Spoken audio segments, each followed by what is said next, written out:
você falasse para as pessoas, explicasse para as pessoas o porquê que o paciente com câncer ele sente dor, sabe? Porque as pessoas têm aquela situação em mente assim, eu tive um nódulo na mama, mas eu não tive dor.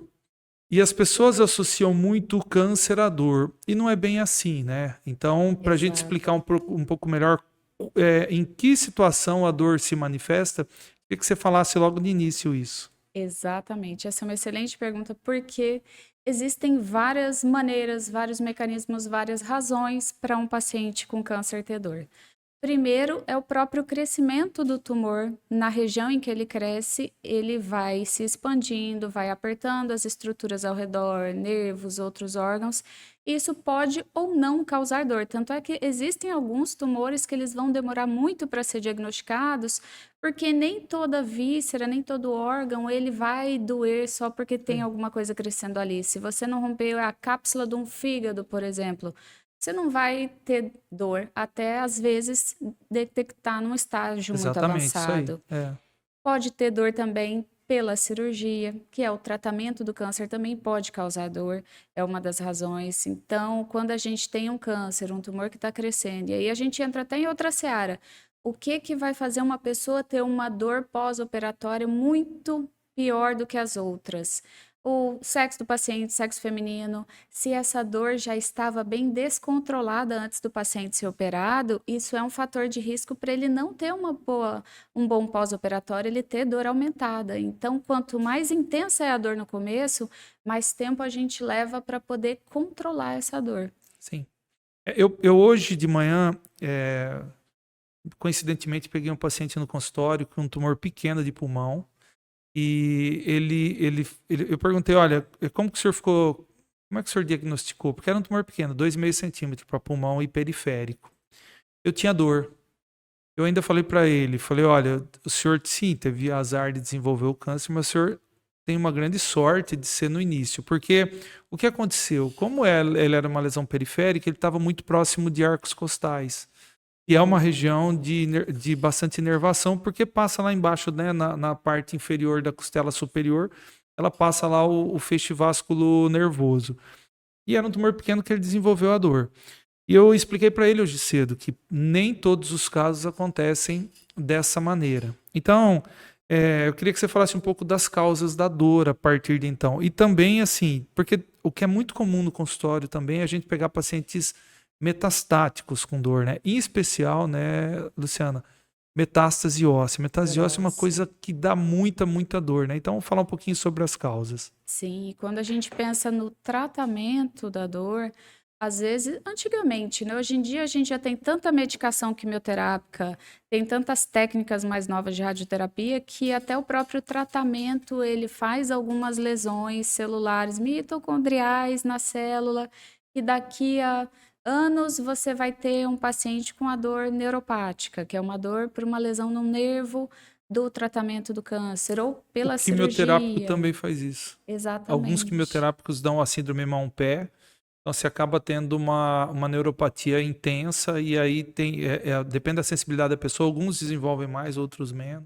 E às vezes é um quimioterápico que é tão já Sim, comprovado para tratar um câncer que a gente tem que pensar muito. Vai sim, escolher para o primeiro ciclo, para o segundo, mas nem todo mundo vai desenvolver, né? Mas como o câncer hoje em dia está tendo uma sobrevida tão grande, eu acho que o futuro é a gente lidar cada dia mais com esses efeitos adversos e ter que lidar com a sobrevida e esse sim. tipo de efeito adverso que vai É. acontecer cada vez mais, se Deus quiser. Sim, a gente falando então de resumo das causas, eu penso Uhum, que, como você disse, então tem o uhum, crescimento do crescimento. tumor, porque aí ele invade órgãos por Uhum, continuidade ou mesmo por contiguidade, ou seja, exato. por invasão ou por estar perto, né? Uhum, Tem algumas outras causas, como você já bem disse, de causas cirúrgicas e etc. A gente falou em medicamentoso com neuropatia. E em casos de metástase óssea, a dor, exato. ela causa dor eventualmente por conta de lesão lítica ou blástica que acaba causando uma fratura patológica também, E a né? dor ela é realmente a pior, a gente pode dizer, É, porque Quando a gente pensa em mecanismos da dor, essa dor é inflamatória, essa dor é porque tem uma expansão do tumor que ele está crescendo, ou essa dor é porque esse tumor está crescendo e apertando um nervo. Acontece tudo isso ao mesmo tempo dentro do osso. Então, a dor óssea, ela realmente é de difícil É manejo debilitante. e é muito debilitante para o Eu paciente. tenho um caso aqui de uma pessoa que teve um plasmostoma solitário e eu peguei, ela teve uma lise óssea em vértebra e ele se manifesta desse jeito inicialmente. E aí a gente tratou. E quando eu peguei, ela estava com colete lá. Aí o que aconteceu foi que me reuni e pedi para que fosse fixado a coluna dela. Ela tinha muita dor, mas foi o que levou ao diagnóstico. E fixou, a gente começou a tratar a dor, fez a fixação, deu remédio para a dor, iniciamos a quimioterapia, já faz 1 ano e pouco, ela está muito bem. Então, aquela dor foi uma situação que chamou muita atenção, porque eu fui buscar essa paciente que hoje está andando, está bem, está correndo para lá e para cá na UTI. E foi a principal causa.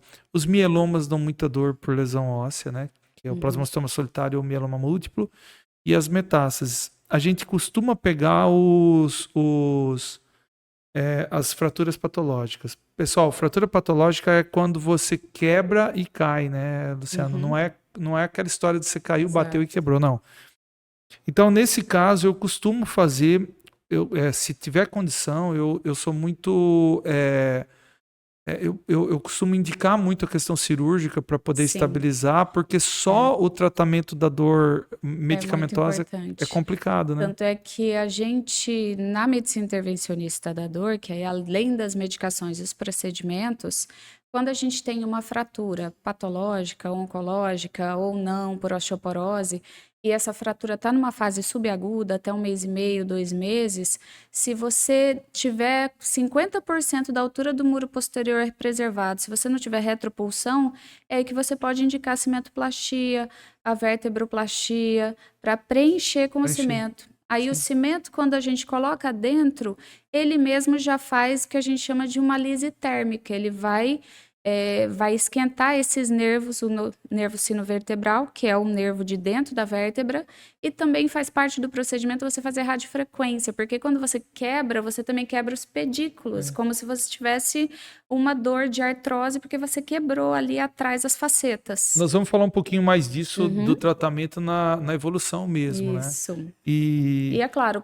toda vez que você faz isso, você tem que biopsiar um osso, mesmo que não seja uma fratura oncológica, para ter certeza.